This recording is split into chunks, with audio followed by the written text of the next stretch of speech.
Alright, ladies and gentlemen, the break week is finally over. The Dark Ages have ended, and I can actually come out of hibernation now and start putting pen to pad, because we just got the most peak 10-page sequence to ever come out of this manga. Hey, real talk though, next break week, y'all might as well throw me in a padded room or something, because I cannot live without blue lock. My brain has actually been haywire, and I don't know if that's a problem or... Anyways, what's going on everyone? I hope you're all having a wonderful night so far. My name is Animasu, of course, and in today's video, I'll be walking you all through the Blue Lock Chapter 314 Part 2 leaks that just released an hour ago. If you want to read along with the full panels without any of my editing or cropped panels, please check out my Discord link in the description, since due to copyright reasons, I cannot exactly just throw them up on YouTube. Also, if you want to stay up to date with everything Blue Lock related, make sure to check that you're subscribed to the channel and have turned on that post notification bell. Besides that, go ahead and drop your final predictions for what will happen in today's leaks down in the comments, as we now are going to head into them.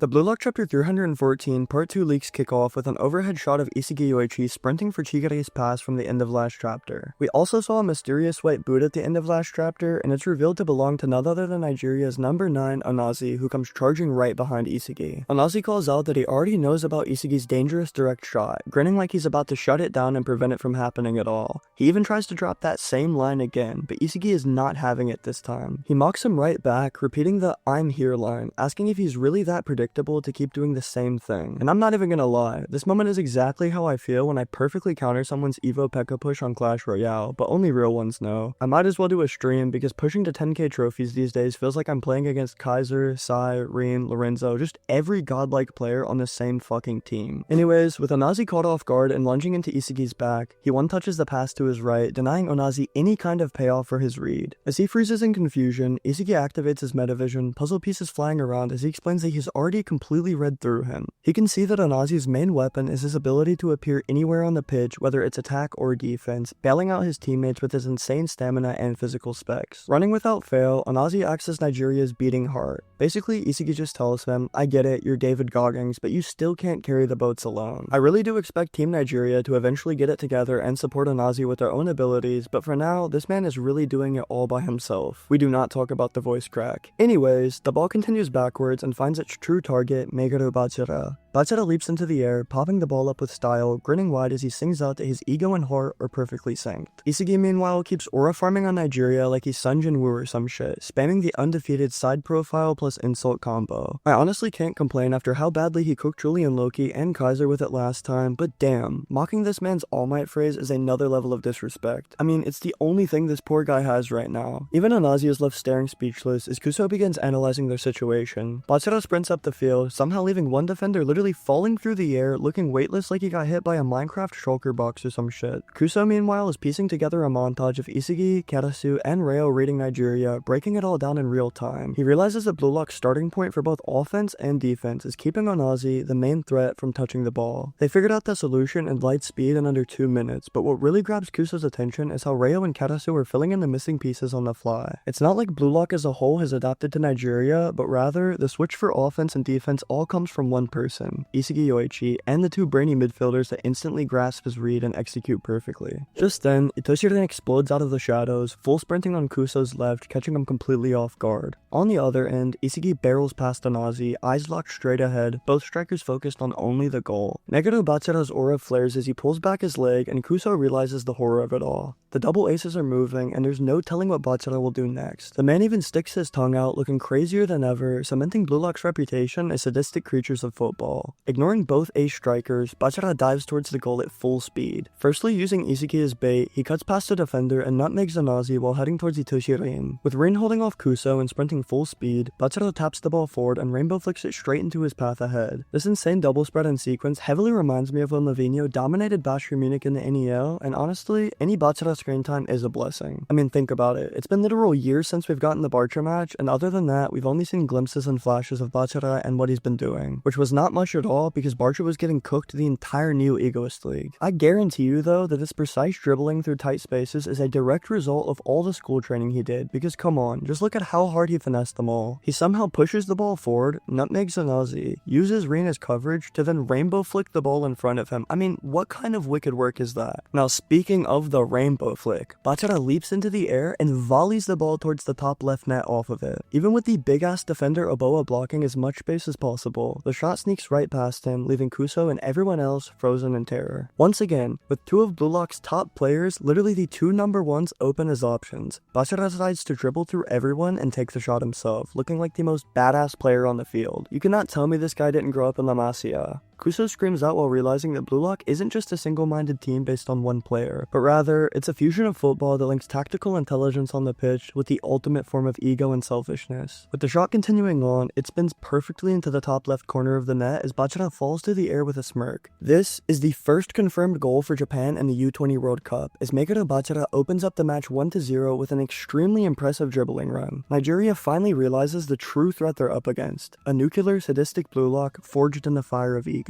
In response to this goal, Isagi just smiles at his monster and tells him not bad. Meanwhile, Bachira screams out to the team to scatter their egos and try even harder for the next goal. The leaks end with Kuso pinpointing Isagi Yoichi as the core of Blue Lock's current pacing and reads as the outro text then hits. It says that Bachira Meguru exploded Nigeria with an opening goal. His free-spirited ego flies free as the monster dominates this battlefield. With that sadly being the end of this week's chapter leaks, at least we won't be on another break next week. Chapter 315 leaks are set to drop on the 24th, with the official release coming just 2 days later, probably on the 26th. This upcoming next chapter will almost certainly reflect on Bachira's opening goal, probably from the perspective of Team Nigeria, as Blue Lock seems fully aware of what's going on. When it comes to Team Nigeria, there's really only one person though that seems to keep a grasp on everything so far, and it's Kuso. Speaking of him, I really do like the perspective changes in this chapter and in general, seeing things through Onazi and Kuso's eyes as they were completely dismantled by Isagi and Bachira. Also, it was very cool to me that Isagi is not an invaluable striker yet. The new Egoist League did give him his fair share of goals, and while I would have loved to see him bust out a twin gun volley and shoot past Onazi for the opening goal, he made the smart choice to operate like a machine just as his 0 point taught him. Fuck you, Kaiser. Bachira on the other hand also fully embraced his 0 point and went all in for the goal, literally ignoring Blue Lock's number 1 and number 1 just to put in the first goal on the board all by himself. I'm just so proud of my boy, and let's be real here, Yukimi is never doing all that. I know who I'm picking, and I have my Chad Bachira who can dribble through entire teams compared to Yukimiya, who's missed what, like 4 or 5 gyro shots now? Jokes aside, overall this chapter was a lot of fun, and I cannot wait to see what comes next, especially how Team Nigeria will adjust after being so thoroughly tested in the first few minutes of the match. It's looking more and more like Kuso and the others will awaken and contribute their own share of effort into this match, and a great first start would be giving Kuso metavision. He seems to be the main analyst of Team Nigeria, so having him get an immediate buff in response to the first goal would be a great way to keep this match interesting and not Onazi-centric. Also, we do see him analyzing Isagi, Reo, and Karasu, who are all metavision users, so I don't know. Let me know what you all think about that idea, and also, how did you feel about Bachira scoring the opening goal? Would you have preferred a different outcome, or like me, did that techie-ass goal have you hype as hell? I mean, come on, a rainbow flick into a volley? You did not have to do him like that. Anyways, thank you all so much for tuning in as usual. Make sure you hit that subscribe button, turn on notifications so you don't miss any updates, and check out my Discord if you want to read along with the full panels. Drop a comment below with your thoughts on today's chapter, and stay on the lookout for my official overview dropping tomorrow. I hope you all have an amazing day, and I'll see you then.